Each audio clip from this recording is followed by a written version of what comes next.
Black history is American history, and every month should be Black History Month, not just February. However, we have a special guest who we are honored to have with us tonight, who's going to, he's actually the Dean of Africana Studies, right, Department, Dr. Price? At Berklee College of Music. He has written several books, including he's the executive editor of the Encyclopedia of African American Music. He's a Boston Public Radio regular, for those of you who are regular listeners. This is Dr. Emmett Price of Berklee College of Music.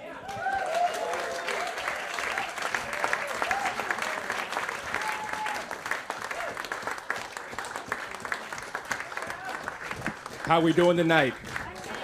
It's a lively night. You guys are a lively bunch. This has been great. Give it up for all these musicians who came before.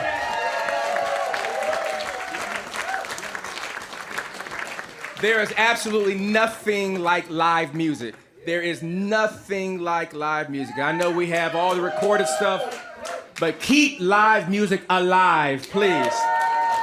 This is amazing. Thank you, James. Thank you, Joyce, for your phenomenal vision for this endeavor. And thank you, everybody, for keeping this alive. This is so important. I've been asked to speak for a few minutes about the song Lift Every Voice and Sing, which was originally known as the Negro National Anthem, now the Black National Anthem. But there's a deep history of the song that I want to share with you. And then I'll read the lyric for us, because I know the lighting in here is not optimal for those of us, who have a little visionary challenges that come with a little bit of age, although y'all look phenomenal. I mean, this room feels like 23 to 29-ish, you know what I mean? That's how I'm feeling, right? Right, as the kids would say, y'all got the vibe in here. It's happening. It's happening. In 1899, the writer James Weldon Johnson was actually a school principal down in Jacksonville, Florida. And the school that he was the principal for was a middle school by the name of the Stanton School. And the Stanton School was a segregated school. The school was all black. So think about grades 6, 7, and 8. And back in 1899, many folks believed that Abraham Lincoln was the great liberator, that he freed the slaves because of his altruistic love for humanity. Well, we've kind of learned a little bit differently since then, and no shade on Honest Abe, right? But we've come to know that he really did that in order to keep the South and the North from separating, right? It was a business deal. It was a business deal. But back then, many black people were actually naming their children, not Abraham, but Lincoln, and naming them after Abraham Lincoln out of great admiration. And Abraham Lincoln's birthday was February 12th. And at the Stanton School, they were having a guest speaker by the name of Booker T. Washington in the year 1900. And in order for the kids to present something special, James Weldon Johnson wrote this poem, a 3-stanza poem that was going to be memorized by the 6th, 7th, and 8th grade students in order to recite in front of Booker T. Washington on Abraham Lincoln's birthday. Isn't that deep? Yeah. And when you look at the words of this song and listen to it, it's actually profound, it's complex, and it shows you how deeply, how should we say, important the understanding of where we were at that time was in order to help young people understand what their lives could be, would be, if they understood the power of hope. And so the words say this: lift every voice and sing. It doesn't say lift only the black voices. It doesn't say lift only certain voices. It says lift every voice and sing till earth and heaven ring with the harmonies of liberty. Let our rejoicing rise high as the listening skies. Let it resound loud as the rolling seas. Listen to that colorful language. Sing a song full of the faith that the dark past has taught us. Sing a song full of the hope that the present has brought us. Facing the rising sun of our new day begun, let us march on till victory is won. Verse 2, stony the road we trod, bitter the chastening rod, felt in the days when hope unborn had died. Yet with a steady beat, have not our weary feet come to the place for which our father sighed. We have come over a way that with tears have been watered. We have come treading our path through the blood of the slaughtered, out from the gloomy past, till now we stand at last, where the white gleam of our bright star is cast.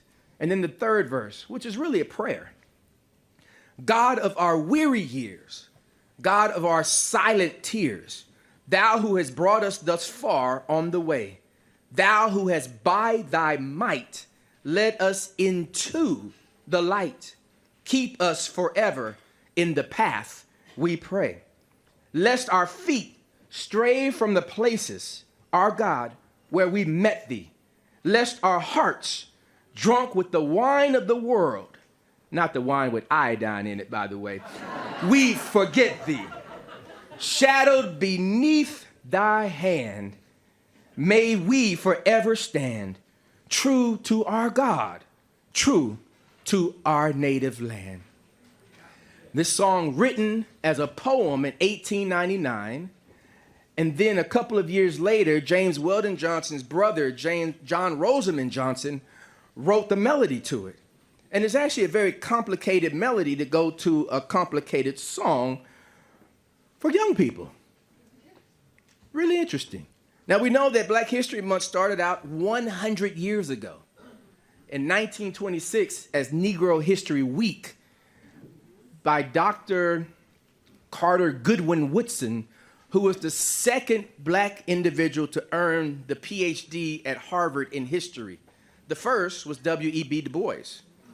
And so Carter G. Woodson, having a PhD in history from Harvard, but not invited to any of the academic societies, not invited to any of the salons, not invited to any of the spaces where his colleagues, who were equally, if not, differently trained, were going, he decided that if we can just teach people to not be afraid of Black folks, teach people about the contributions of Black folks, and teach people that Black folks have always been participants and contributors to this great nation, then maybe we can get rid of all the lynching that was going on in the 19-teens and the 1920s.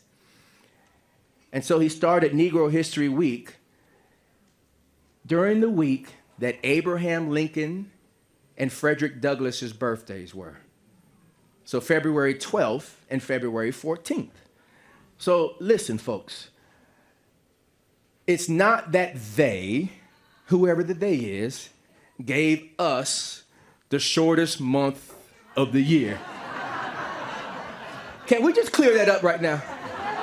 Like, are you feeling me? Are we on the same page? Okay.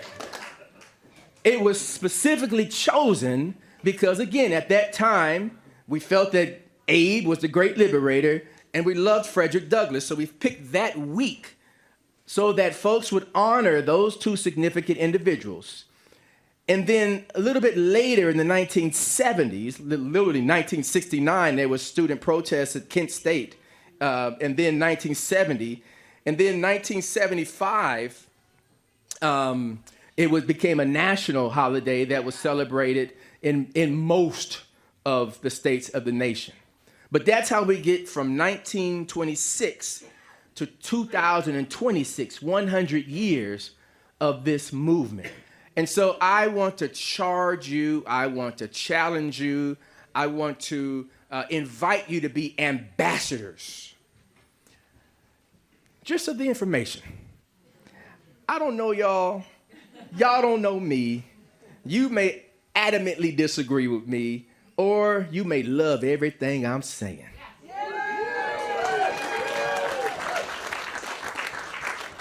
All right.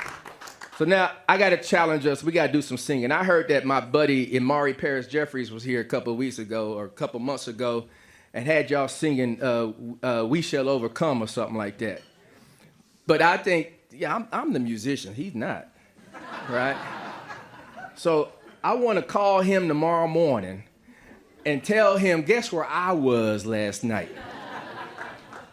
With folks who love us both, but I got them singing in a way that you only wish you could inspire, all right? Now, since we were talking about young people, there's an old song that's pretty easy that is often thought about for young people, but I think it's for all people, and the song simply says, this little light of mine, I'm gonna let it shine, right? This little light of mine, I'm going to let it shine. This little light of mine, I'm going to let it shine. Let it shine, let it shine, let it shine. I know I got some courageous musicians somewhere up here. Does anybody want to jam with me just for a little bit? I mean, come on, anybody. Any musicians want to jam? Okay, I'm going to leave me up here by myself. You want to see what I can do? Okay. Let me start it up. Yeah.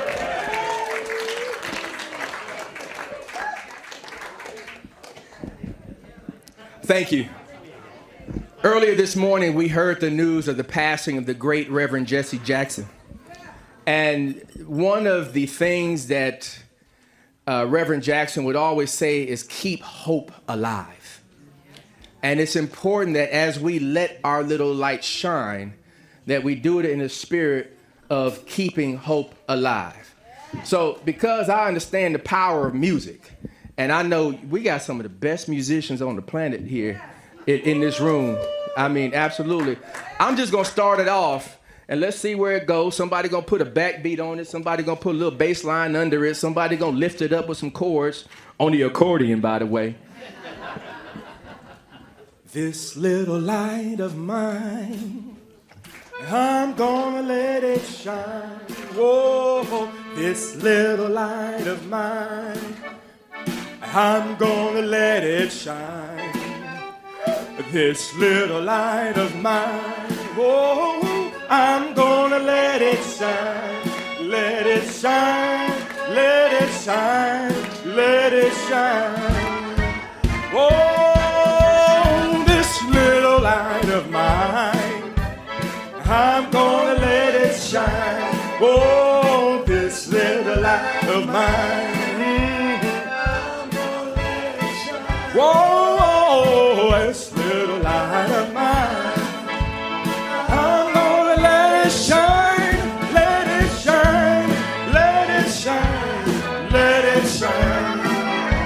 Whoa, this little light of mine, I'm gonna let it shine, gonna let it shine. This little light of mine, I'm gonna let it shine.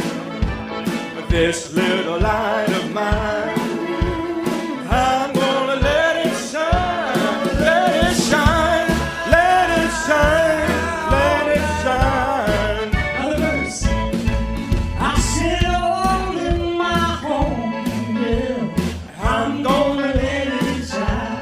Oh, in my own, I'm gonna let it shine. let it shine all in my own now. I'm gonna let it shine, let it shine, let it shine, let it shine. All by myself, I'm gonna let it shine.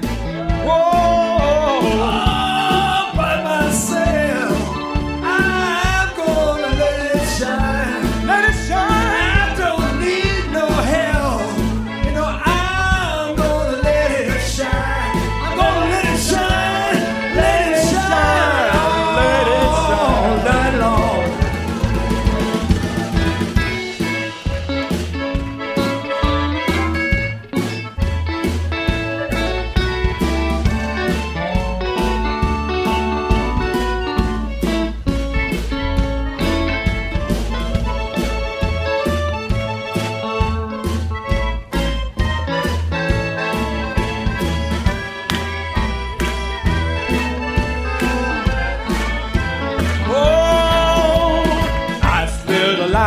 of mine.